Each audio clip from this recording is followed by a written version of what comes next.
رب ذوالجلال فرماتا ہے اپنے حبیب پاک صلی اللہ علیہ وسلم سے، اپنے محبوب سے، ارأیت من اتخذ الہہ ہوا، اے محبوب کیا آپ نے نہیں دیکھا کچھ ایسے لوگ جنہوں نے اپنی خواہشات کو اپنا خدا بنا لیا ہے، ان کی خواہش جو کہے وہ کرنے لگ جائیں۔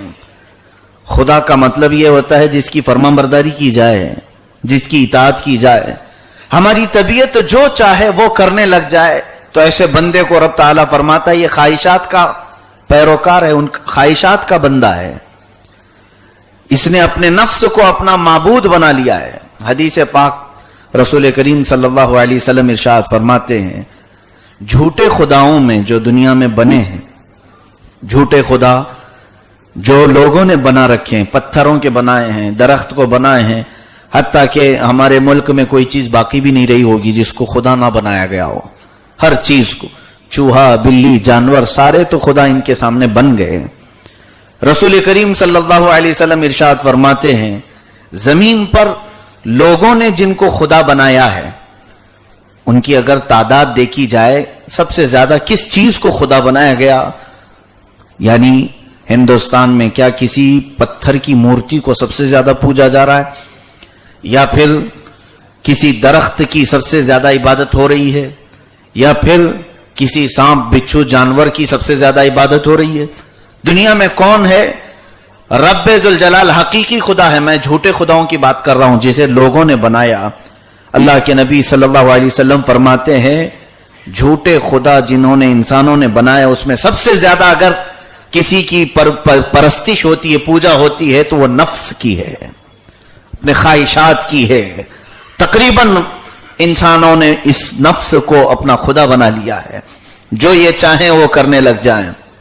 میرے عزیزو، اس نفس امارہ نے آج کہیں کا نہیں چھوڑا۔ میں تاریخ کے اوراق پڑھ رہا تھا، عیسائی اور یہودیوں میں کچھ مشنریز کام کرتی ہیں، ان کا صرف ایک مقصد یہ ہوتا ہے کہ دین سے جو متعلق بندہ ہے اسے دور کر دیا جائے۔ اس پر تو وہ لاکھوں کروڑوں خرچہ کرتے ہیں۔ عیسائی تو تبلیغ کرتے ہیں، عیسائیت میں بلاتے ہیں، یہودی تبلیغ نہیں کرتے لیکن خراب کرتے ہیں۔ 25 عیسائیوں کی جماعت نے ایک چھوٹا سا لٹریچر جس میں مضمون میں یہ لکھا ہوا تھا، ان پر ان کی جماعت نے کئی کروڑ خرچہ کیے کہ مسلمانوں میں سے یا دوسرے لوگوں میں سے تبلیغ کر کے انہیں عیسائی بنایا جائے۔ تو انہوں نے تقریباً 10 سال خدمت کی ہے کئی ملکوں میں۔ خاص طور پر وہ عراق کی بات لکھتے ہیں کہ 10 سال تک 25 ایسے اسکالرز کو چھوڑا گیا تھا تبلیغ کر کے تم انہیں عیسائی بناؤ، لیکن 10 سال کے اندر انہوں نے کسی کو عیسائی نہیں بنایا۔ واپس 10 سال کے بعد رپورٹنگ کے لیے جب اپنے وہ گرو گھنٹالوں کے پاس بیٹھے ہیں تو ان کی سرزنش ہو رہی تھی، ان کو ڈانٹ پڑ رہی تھی، تمہارے اوپر کروڑوں کا خرچہ ہو گیا 10 سال میں، تم نے ایک بھی عیسائی نہیں بنایا۔ انہوں نے جواب میں لکھا ہے کہ ہاں یہ بات تو ہے کہ ہم نے کسی کو عیسائی نہیں بنایا، لیکن اتنا دعوے کے ساتھ کہتے ہیں کہ ہم نے کسی کو مسلمان بھی نہیں چھوڑا، کوئی ان میں مسلمان بھی باقی نہیں رہ گیا۔ یعنی جس علاقے میں ہم کام کرتے رہے، عیسائی اگرچہ انہیں نہیں بنا پائے لیکن پکا مسلمان بھی انہیں رہنے نہیں دیا۔ آج یہی حالات ہیں۔ یہاں ہمارا نوجوان یہ سوچتا ہے کہ وہ بھی راضی رہے، خدا بھی راضی رہے، ادھر بھی بات چلتی رہے، ادھر بھی چلتی رہے۔ قرآن میں اللہ فرماتا یا ایھا الذین آمنوا ادخلوا فی السلم کافہ ولا تتبعوا خطوات الشیطان، اے ایمان والو اسلام لائے ہو تو پورے اسلام میں آ جاؤ، شیطان کی پیروی نہ کرو۔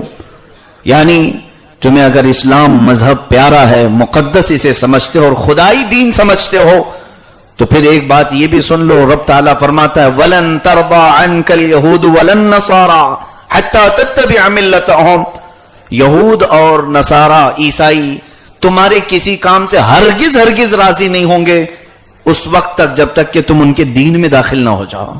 لوگ یہ سمجھتے ہیں ان کو دعوت کر کے ہم راضی کر لیں، یہ افطار پارٹیاں اسی لیے تو ہوتی ہیں ان کو بھی راضی کر لیا جائے، انہیں بھی خوش رکھا جائے۔ قرآن جو کہتا ہے اس میں کوئی چیز غلط نہیں ہو سکتی۔ رب تعالیٰ فرماتا ہے وَلَن تَرْضَىٰ عَنْكَ الْيَهُودُ وَلَا النَّصَارَىٰ